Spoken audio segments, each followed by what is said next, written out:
What is up, YouTube? McIntyre here. Back to the Do This, Not That series. Today we're going to be talking about Alarak. Probably one of my favorite characters in the game, especially at this very moment. His high skill cap, I think, is what drives me to him. Also the fact that you literally can one-shot people as him, which is not something that you really get to do that much in Heroes of the Storm. So for me, he's one of my favorite characters for that reason. Today we're going to be talking about all the things you should be doing on him and all the things you shouldn't be doing on him. To start off, we're going to talk about Extended Lightning. This is where your bread and butter of the character comes from. Your E talent, getting it quested, getting it stacked, dealing a lot of damage with it. You get a power spike at 16 when you can cast it twice, and you can scale it infinitely with its 4 talents. So right now, right off the start, our main focus is going to be stacking this. To stack it, you have to, zap something in between. Usually I use the minions or, maybe the heroes behind another hero like that. And I just want to try to stack this as much as possible at the beginning of the game. Not really too concerned about killing people. If people are, in a bad position and I can catch them out, then I'll go for it, sure. But for the most part, it is incredibly important that you get your kind of train rolling early as this character, because the faster you finish your E talents, or the more that they're scaled, the better game you're gonna have. So where I'm at right now is not really where you want to be at as Alarak. As you can see, there's really no one to zap, but there is something that I can do here. So when minions meet each other, if the other wave is pushed further, then their minions will kill your minions. And in this case, no one's around to soak this. So I don't have to do anything. Sure, KT comes up and now I'm going to get a stack. That's perfect. But, their team just lost a lot of XP. I think I see a lot of people do that.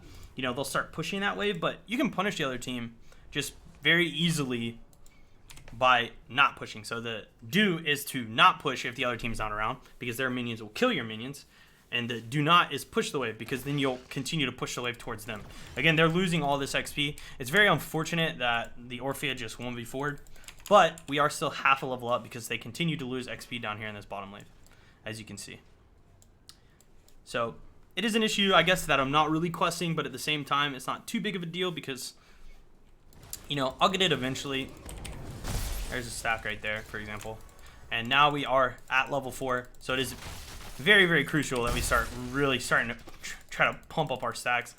I typically don't even like using my W that much, because by Wing, I kind of blow my escape on this character. You just have to get in. So a lot of the time I don't even like to W people. They caught back up a little bit on XP there. I can kind of control this wave. You don't want to let the wave get... So a counterpoint on what I was just talking about, you don't really ever want to let the wave get too big. You just want it to be a few minions bigger than yours. So like these archers will be the difference. I can even make it 2 archers. So now, their wave is going to have 2 more archers than ours.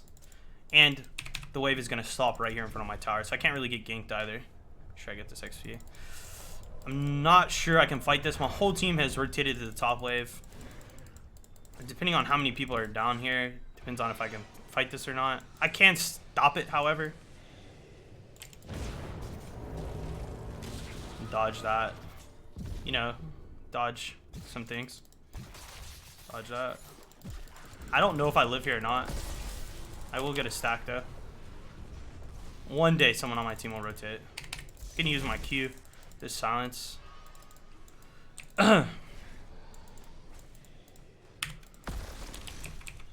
Not really sure what this Aspidant's doing. Not too worried about it. Almost got my quest there. Here I can combo aggressively, right? Get the stack. Use the enemy. I am going to take Applied Force. That'll let me pull people further. I can also push myself further.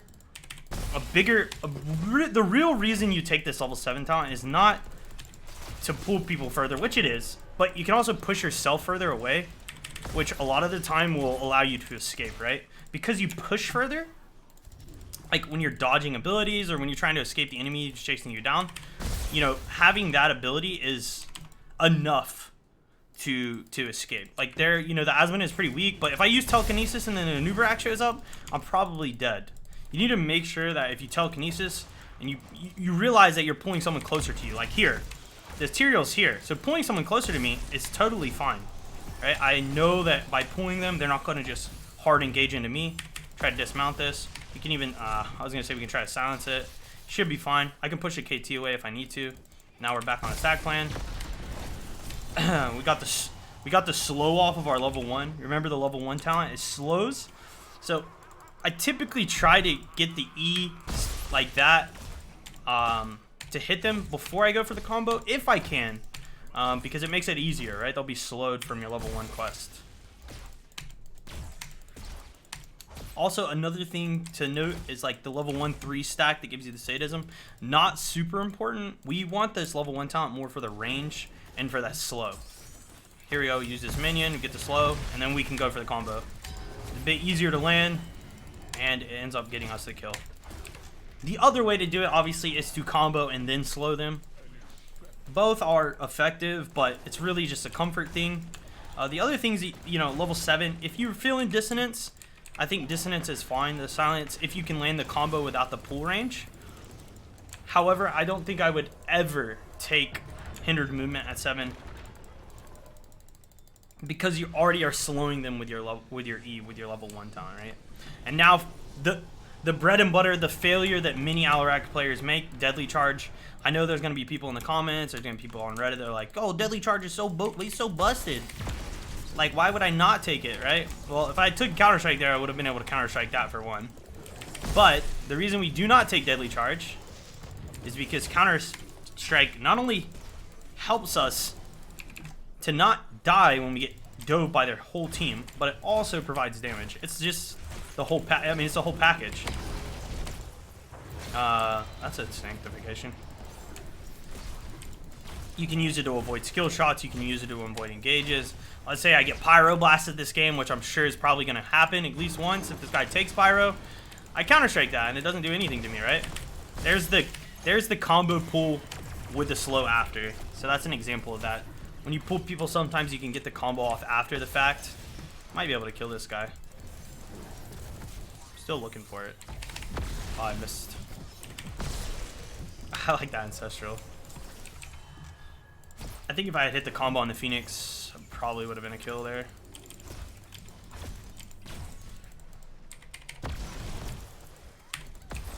So now we are on full defense mode, bottom lane. This is a do of the map, not so much Alarak focus, but just the Towers of Doom in general. If you control this, you control the entire map bottom side. So you control their camp, you control the bottom shrine that just spawned, right? In order for them to get to the shrine, they have to go all the way around, and then for them to retreat, they have to go all the way around. Oh, that looked like the quest there for a second. Their whole team is diving that because they know that. So it's important now that we try to clear up this minion wave and hold this tower. Might be able to kill this Brightwing here. Oh, just out of range. So, like, for me personally, some people may disagree, but I would never get a boss if I had control. Like, I think the bottom control of this bottom point is even more important than, like, boss on this map, in my opinion. Just because of how much this is not good. I think I live though. It's gonna be close. We'll take Pure Malice, get some stacks here. Rhaegar's back alive. You need to leave. There's the push saving me. No one channeled bottom during that whole time. That's good. I really don't want to die. I do not care about this. I'll be real. I don't care about this. I have 120 sadism. There's just no reason for us to give this up. Unfortunately, there we were punished by the Zagara AFKing top on a map where taking top right doesn't actually do anything. Sadly, for Towers of Doom, you have to get the objective to win the game. So this is unfortunate. Their characters do spawn summons. Might be able to get some damage out here, though. Oh, those minions didn't hit me. Yeah, we're getting a ton of damage. One more E. Cleanse. We get the slow off. Go for the double pull. No, we didn't get it. We get one more slow here on this guy, though. We should be able to. I'm still committed for this KT, I think. If I hit the combo, oh no. So Zagar has decided to show up now that she's taking top right. Another thing, yeah, just important to remember on Towers of Doom, you don't actually win the game taking forts. You win the game channeling the objectives. So, if there's ever a case where you're like, let me get this fort really quick and then I'll come channel the objective. Like, that's not typically what you want to do. Counter-Strike, bop. There you go, Counter-Strike, by the way. That's not typically what you want to do. You really want to fight for the objectives on this map. So there you saw a do. If an enemy is on mount and you can't get the E to shock them to slow them, I tend to zap them for the dismount, which then in turn slows them down, right? And allows the combo to be a little bit easier to land. The other one that you saw there with the noob was me. She's zapping him to get the slow, and then I comboed. So, just applying a lot of these little combos and effects. You can see we're at 34 stacks with our E. The Pure Malice is getting value here at 120 Sadism.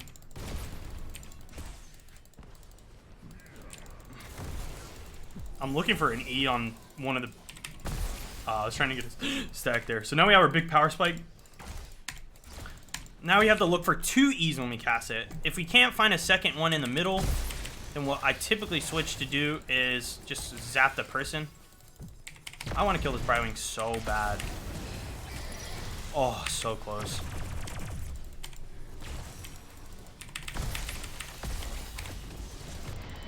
Ha!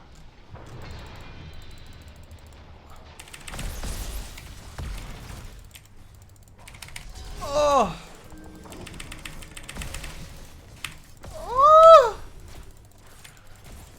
We're to a point, like, this is the thing about Alarak that's crazy, is like when you start scaling on him, man, does he get strong. So not only are we 2 levels up, but you know, I'm at 130 sadism now. I have 40 stacks of my E's doing 200% bonus. You know, I've got all my 15 hits on the early game because I focused on this. Those are the things you want to be doing. You don't want to be getting to this point in the game where you're at 4 E stacks, you haven't finished your quest. You know, then you're going to be struggling, especially with this build. But if you can get the quest done, you know, then you can see the power that kind of comes from the character when you put everything together. A lot of the time here, the other way that I work in, it's sort of the same thing that I was doing before. You know, I'll shock once for the slow, but then once I combo, I can shock a second time, right? After I've comboed and pulled him in, maybe, you know, get a different angle. So one for the original slow, combo, and then I use that second one. Hopefully I've gotten an angle for a second middle shock. Kind of how I like to do it, like this, and then I'll combo, and then I try for something else. Ooh, close. Counter-Strike there.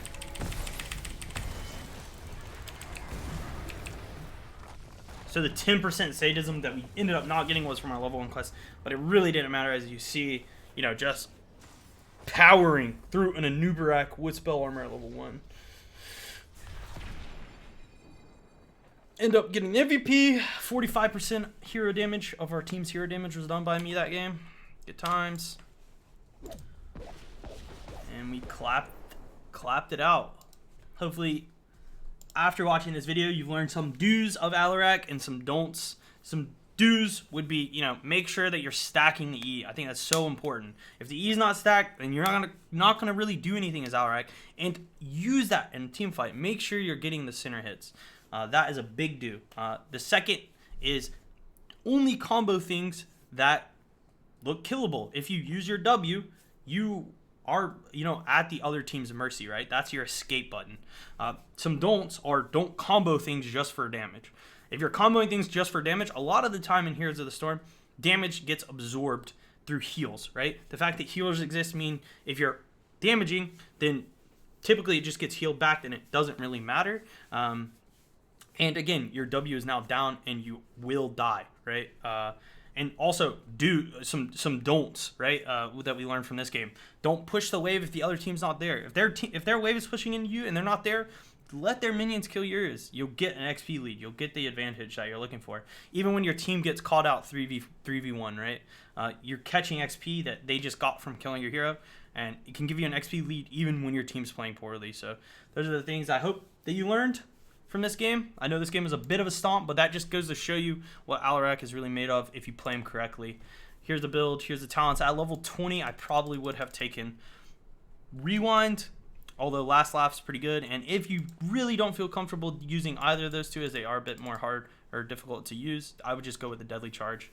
All are really well done, and there's an Alarak video that I've posted talking about all three of them that you can go check out. I'll put in the description, as well as the build to this Alarak game as well. So that's going to be it for today's video. Again, thank you guys all so much. Check me out on Twitch and Twitter. Those will be in the description, as well as a link to my tier list and build list at heroeshearth.com. Again, appreciate it all so much, and until the next time, I'll see you then. Cheers.